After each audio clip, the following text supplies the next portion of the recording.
What's up, everybody? It's your boy Hulk. We're back in here with the Pro Football Pod, riding solo this week. Happy birthday to Coach. That's why he's not on today. And Austin, he's got some other things going on. So, hey, we wouldn't have felt right if we didn't at least give you our last divisional preview, the NFC South. We're 3 days away now from the NFL season starting. So as you can tell, I'm pretty juiced up right now. I'm so pumped for it. It's finally here. You better get your fantasy drafts in order. I've got one more Wednesday night, the night before kickoff. I'm sure there's people that have got fantasy drafts going on the Thursday before kickoff.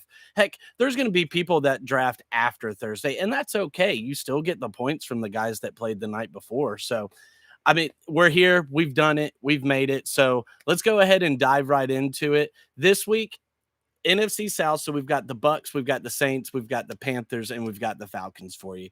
Let's just go ahead and get the Bucks done and over with. It's not really going to be a very great season for them. Brought in Baker Mayfield this offseason. Rashad White with Leonard Fournette leaving is looking like the number one and really the only back they have there. They brought in Chase Edmonds, but really we saw like last year he's kind of on his way down. Mike Evans is wanting out, and I think he's a big trade candidate for any team that's looking at a potential piece to add to their contender. Chris Godwin's still there, and Trey Palmer. I love Trey Palmer, the rookie wide receiver they brought in, ran the fastest 40 of all rookie wide receivers in the combine last year. So the speed's there, and we saw it on display in the joint practices versus Sauce Gardner. Now, Sauce is going to get his, but the rookie got his a couple times over the top of him because you just can't teach speed. So that's what that is. K. Daughton. K. Daughton was a rookie for him last year at tight end, and I do like what he brings to the table. He reminds me a lot of Robert Tonyan. And if you like Robert Tonyan, solid tight end, not really going to be explosive, but just good, sure hands, nice crips, short routes, gives you some stuff in the blocking game. So I do like K. Daughton, Robert Tonyan. I like him there as well. Now, let's dive into Baker Mayfield.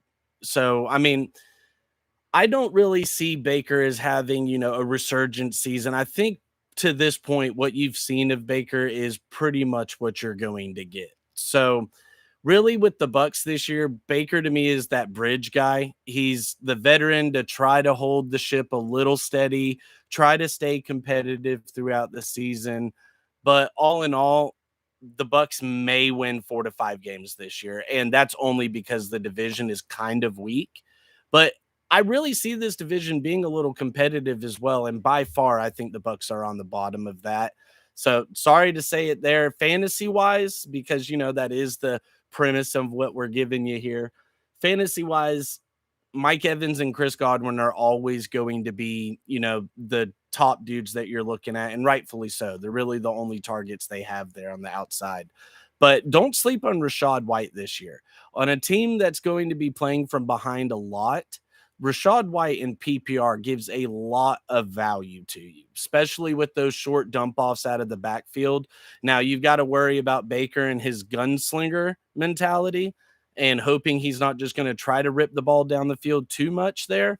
But I like Rashad White as far as his sleeper value there. Right now, as a running back in a full-fledged PPR league, you can get Rashad White as far as running back 25, overall ADP of 65. So in a 10-team league, you're getting him in the 6th round. That's great value. Great value for what will probably be your running back 3, or if you waited long enough for running back 2, but let's hope your roster stacked out a little better than that. So again, Mike Evans, Chris Godwin, Rashad White, really your only fantasy options there. Trey Palmer, if you're in a deep dynasty league, I do like Trey Palmer as a stash rookie for you. Found out that some leagues have what they call a taxi spot, and that's basically a practice squad. So that was cool to figure out. So if your league has that, stash him there and see what you've got going from that. So really, that's the Bucks. Like, there's really not too much to dive into with them there.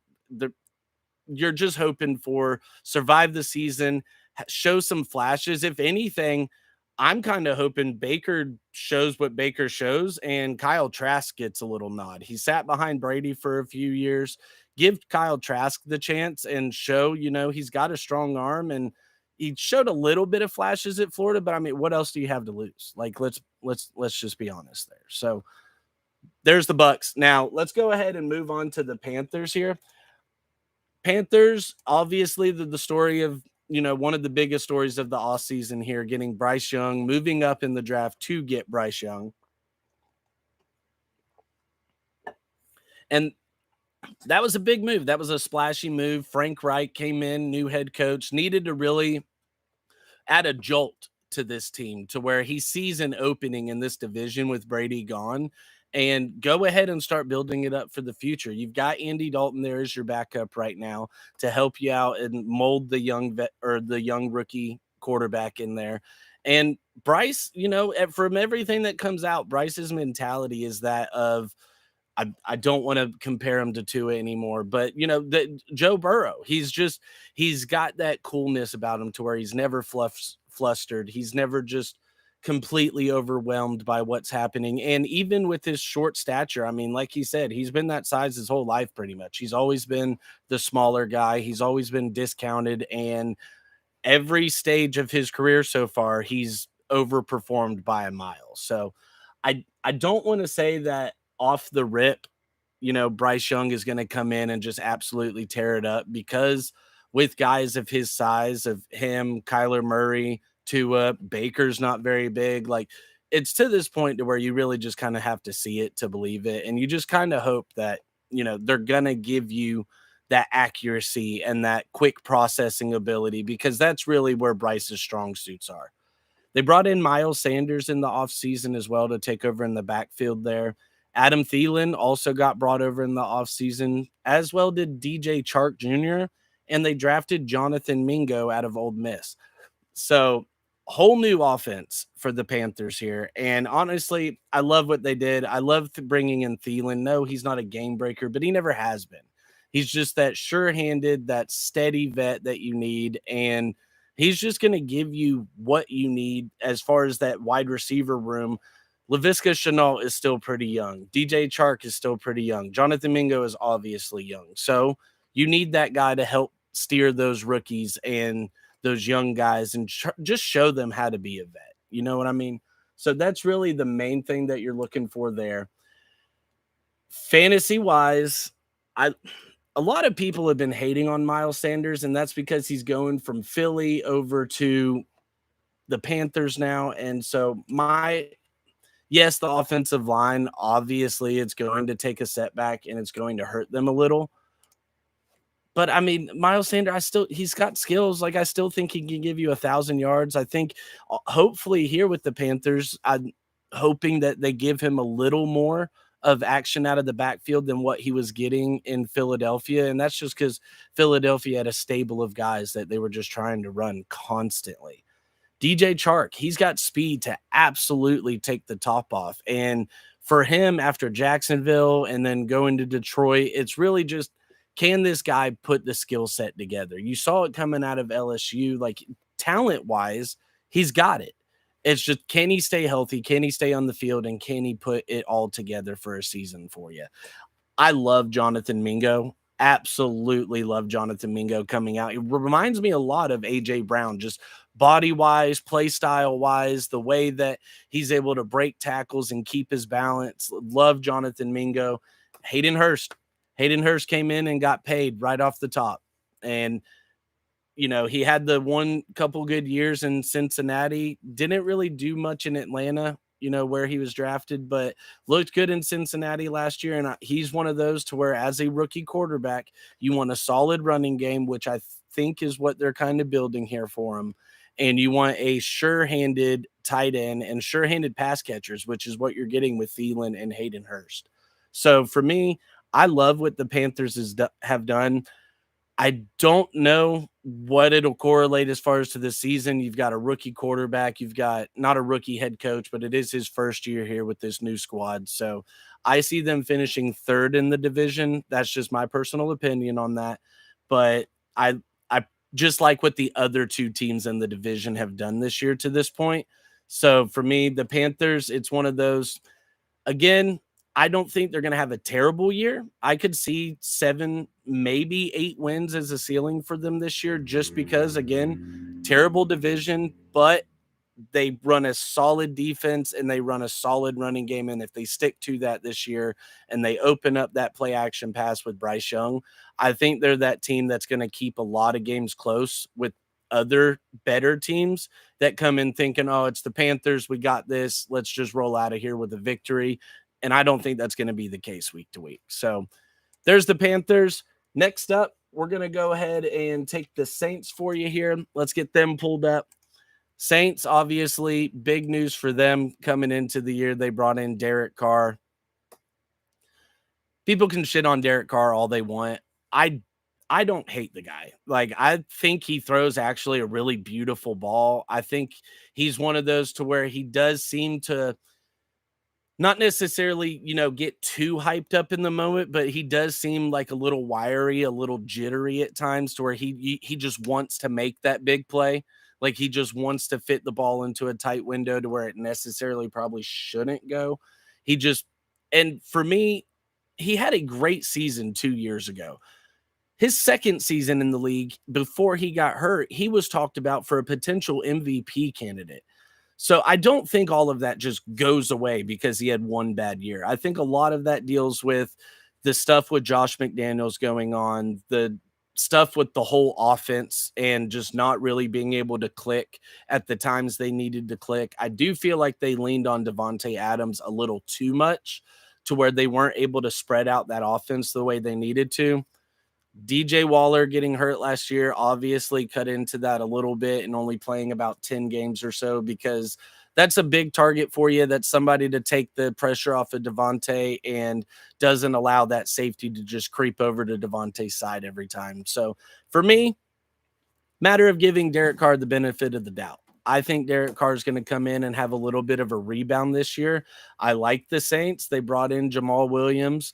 Alvin Kamara is going to be suspended for the first 3 games of the season, which really isn't that bad, especially fantasy-wise. I don't really think that hurts his value too much. Jamal, let's go ahead and just pump the brakes on what he did last year. Last year was insane. Broke the Detroit Lions single-season touchdown record, a franchise that has Barry Sanders as their career leader in almost everything rushing. That's not going to happen. He's not doing 15 rushing touchdowns again this year, especially on a team with Taysom Hill. Taysom Hill vultures touchdowns from Alvin Kamara constantly. He's absolutely going to vulture some from Jamal Williams. Love Jamal. Those first 3 games, he's going to be an awesome prop bet. He's going to be awesome to bet, 40 plus yards. I'm really hoping his line each week is at about 45.5 because slam that over because I think he's going to be good for about 50 to 55 each week. Chris Olave, thought he had a great rookie season. I was very big on Chris Olave coming out. I'm very high on just Ohio State wide receivers in general, aside from Michael Thomas, but we'll get to that in a second. I like Traquan Smith. Traquan Smith and Rashid Shaheed have shown some stuff in the past here where, especially in blowouts. So for fantasy wise on very deep rosters, these are guys that you need to keep an eye on throughout the season. Once injuries take place, and especially once we start getting into those bye weeks, keep an eye on them, especially if Michael Thomas develops some kind of a toe injury or his pinky finger decides that it's giving him a little issues that week or whatever decides to hold him out for a full season when it shouldn't. That's probably me talking out of my ass and talking about things that I don't really know too much about. But for me, Michael Thomas has been a huge disappointment for the last 3 years. He's one of those I will not touch in fantasy. I understand the value he gives you. I absolutely understand the type of player he is when he is healthy and on the field. He is the slant god. He's going to give you 12 receptions for 120 yards every single week if he's healthy.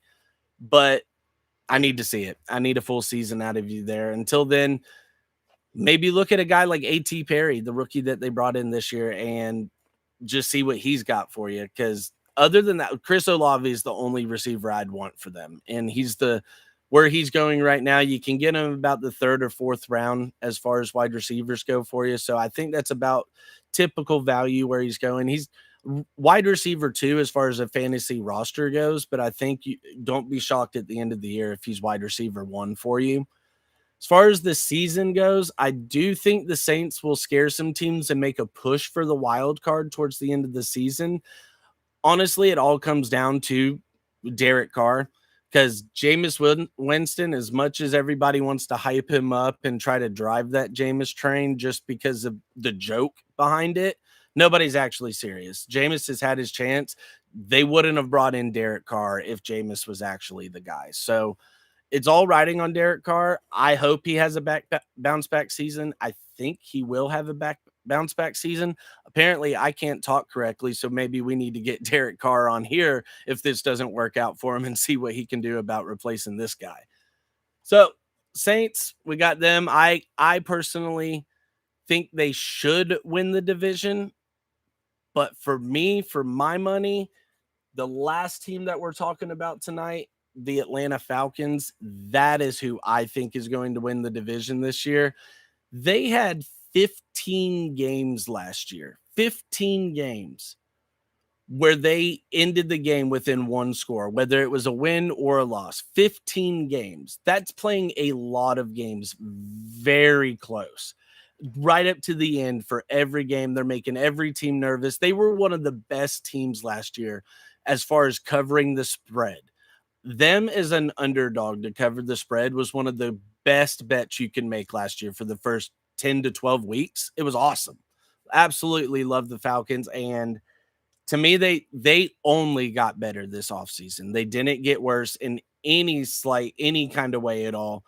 Desmond Ritter's going into year two. They brought in Bijan Robinson with Tyler Algier the year that he had last year, and Cordero Patterson. Now, Cordero's getting up there in age, but he's still effective as a playmaker. Like, dude just makes plays. It doesn't matter if it's out of the backfield, out of the slot, out of the kick return game. Cordell Patterson, until he hangs him up, he's a playmaker. Drake London, you definitely want to see, an uptick in what he's going to give you this year. I thought he had a very solid rookie year. I'm going to say, as far as how low I was on him last year, he absolutely exceeded my expectations. Mac Hollins coming in from Oakland or Vegas, I guess, and Miami beforehand, because he was a Miami Dolphin for so many years and just such a great special teams and captain for us. I will ride or die for Matt Collins no matter what team the guy plays for.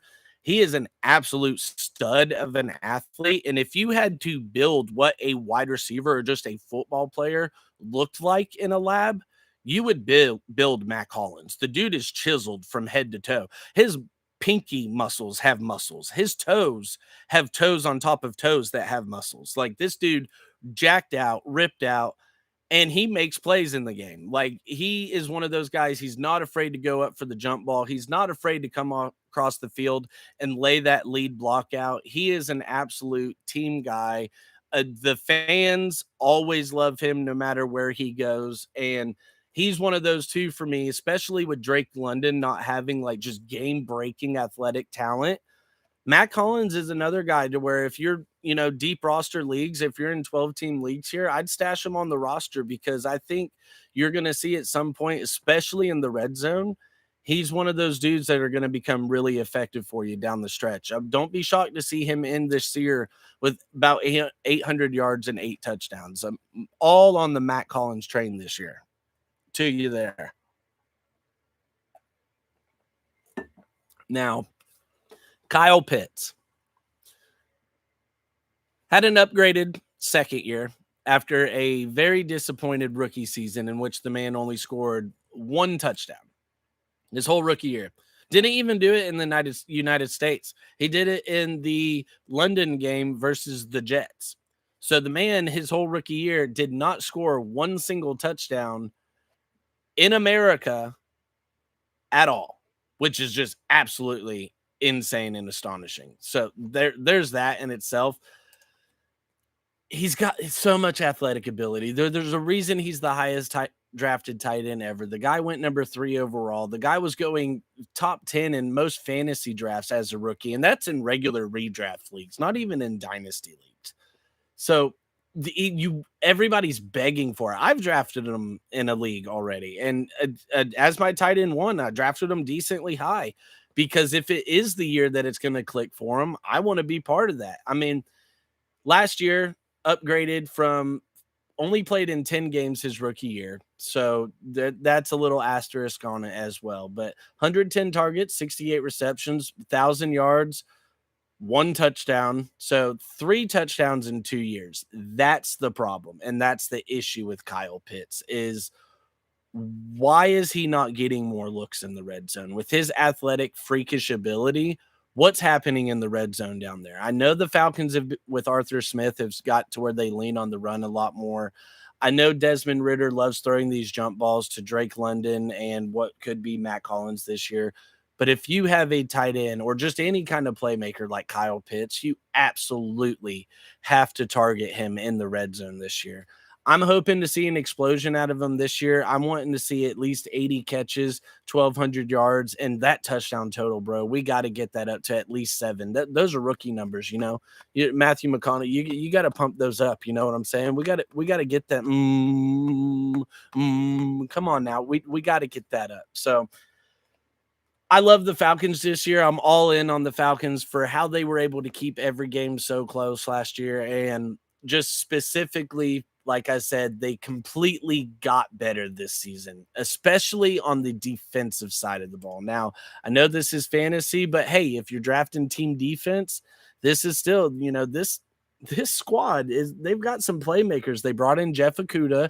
Let's hope he has a little, fresh scenery, fresh face in a new place type of thing, and kind of it shows that he was worthy of his top 5 draft spot that the Lions took him at before they traded him away.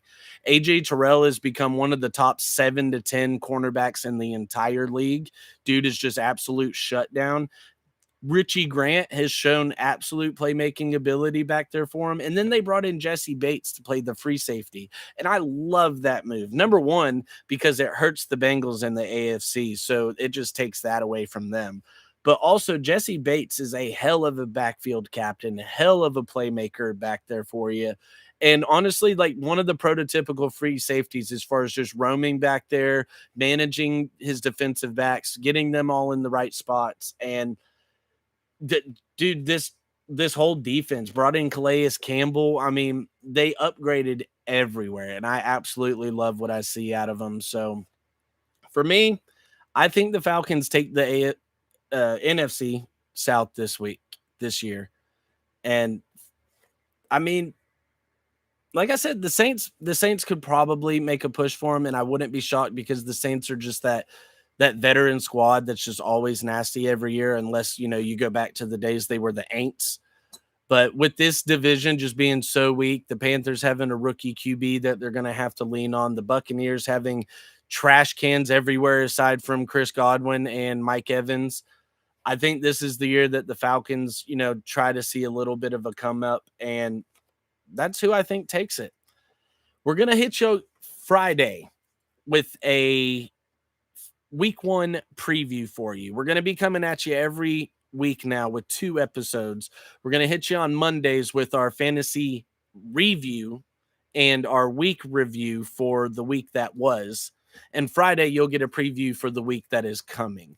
Everything, we're going to keep it fantasy centric. We're going to try to, throw out some of our favorite bets for you. Now, quote unquote, bet responsibly.